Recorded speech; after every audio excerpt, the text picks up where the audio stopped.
Hi everybody and welcome back to my channel. It's Russell with Ink and Paper Blog. How are you doing today? Happy Sunday. I hope you guys are having a fantastic weekend. I hope it was full of family and fun and reading and relaxation. The weather up here has been fantastic in Northern California, so I really cannot complain. But I am here actually to do another chatty video. I've been trying to mix up my videos a little bit, do things a little bit differently around here on Ink and Paper Blog. I hope you guys are enjoying it. I was going to originally title this video that something along the lines of even booktubers have reading slumps or something like that, but I can't speak for the entire booktubing community.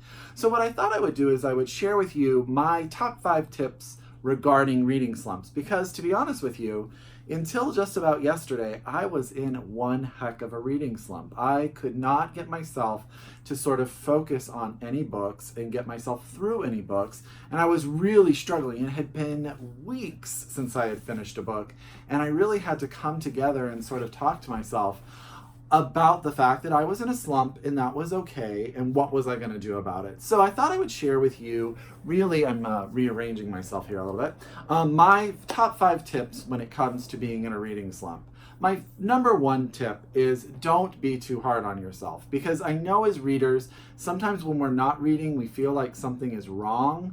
And especially for me, I feel like if I'm not reading, that I'm not getting sort of the fun and enjoyment that I love out of books in my life. And it sort of affects me. It makes me grumpy. And I think that I can be a little bit too hard on myself about the fact that I'm in a reading slump, because I have so many books that I know that I want to read.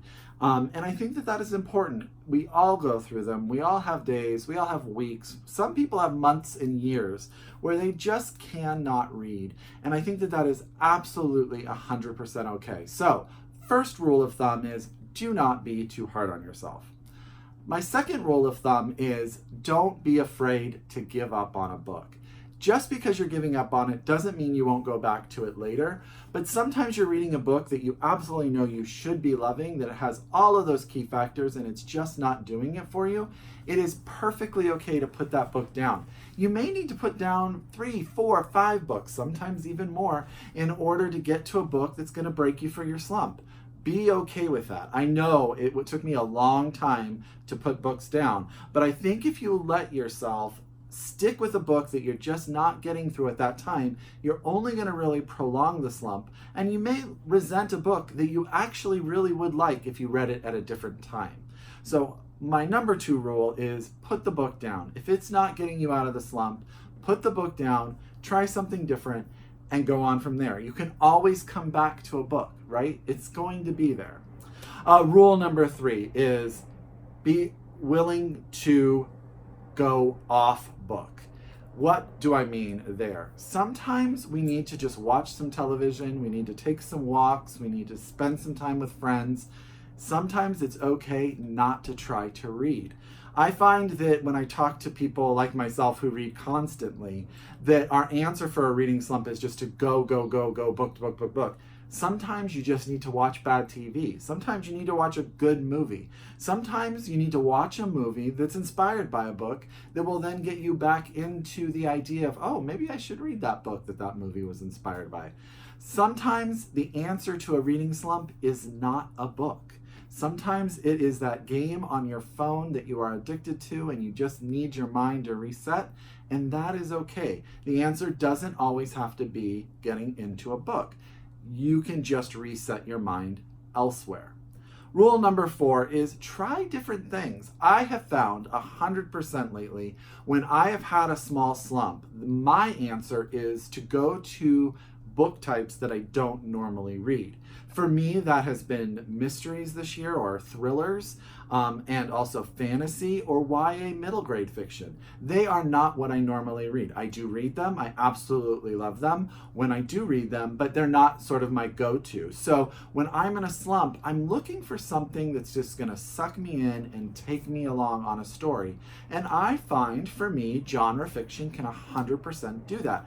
I absolutely love a good fantasy YA novel where you just get lost in a world and you follow a character and you just are absorbed in a story. I love a good fantasy book that just takes me to a place that I've never been, and there are magic and there is wizards and there are, all sorts of stuff. Or sometimes I just want to figure out who did it, and a thriller will get that for me. So feel free to try some new stuff. If you don't want to go out and buy a bunch of new stuff, utilize your library, utilize the ability, I know that they allow you to read clips of books on electronic readers. Also, you know, try different audiobooks. Just do the 5-minute samples. See what sort of gets you going. Try something different. That may just spur you back into reading, and it may be everything that you need in order to get yourself back onto your reading track. And last but not least is give yourself time.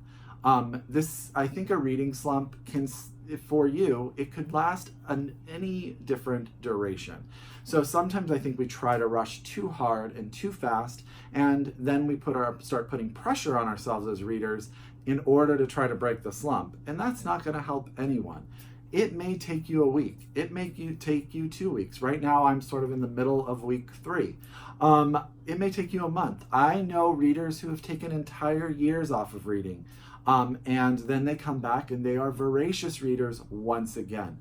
Don't put a time pressure on yourself, because if you do that, you're really only setting yourself up to put extra pressure on yourself and the book that you are trying to break the slump with. And that's not fair to either of you. I hope that these 5 sort of ideas sort of give you some insight into how I go into a reading slump and how I try to break myself from it. And let me just say them once again. Don't be too hard on yourself. Don't be afraid to put a book down. Don't be afraid to go off book, go into movies, go into TV shows. Try something different. Give genre fiction a try if that's not your thing. Give YA fiction a try. Whatever you don't normally, just give it a try. It may surprise you and be the book that breaks the slump. And last but not least, give it as much time as it needs. Who knows how long it's going to last, but once you find that book that breaks the slump, you will never forget it. As always, if you are a return subscriber to my channel, thank you so very, very much. I really, really appreciate it. If you are new to my channel, I hope you like this video, and I hope you come back for more. Until next time, I wish you happy reading, and we'll talk to you soon. Bye!